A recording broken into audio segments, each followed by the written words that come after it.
இப்ப பாத்தீங்கன்னா அண்ணன் நம்ம கடைக்கு ட்ரெஸ் எடுக்க வந்திருக்காரு. இது வரைக்கும் அண்ணன் பேண்ட் ஷர்ட்டே போட்டது இல்லையாமா. சோ நம்ம வீடியோஸ் எல்லாம் பார்த்துட்டு கொஞ்சம் ஸ்டைலா வேணும்னு கேட்டிருக்காரு. அதுவும் 1000 ரூபாய் பட்ஜெட்ல மாசா வேணும் அப்படின்னு இருக்காரு. சொன்னா மாசா ஆக்கிடலாமா? மூஞ்சப்பான் மூஞ்சியும் முகரக்கட்ட இந்த மூஞ்சில முடிச்சா பொடிக்கு போயில சிக்குமா? இப்ப அவன் முத மாதிரி கிடையாதா, ஆளே மாறிட்டான்.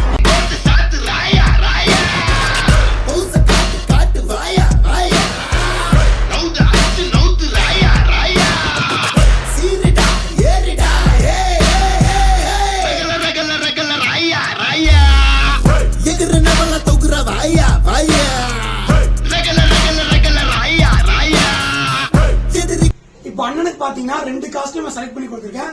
ஃபர்ஸ்ட் போட்டிருந்தாரு இல்லையா, அந்த காஸ்டியூமோட ரேட் 750. இப்ப போட்டிருக்க காஸ்டியூம் ரேட் பாத்தீங்கன்னா ஜஸ்ட் 600 தான். ஆனா உங்களுக்கு காஸ்டியூம் பிடிச்சிருக்கா? ஓகே.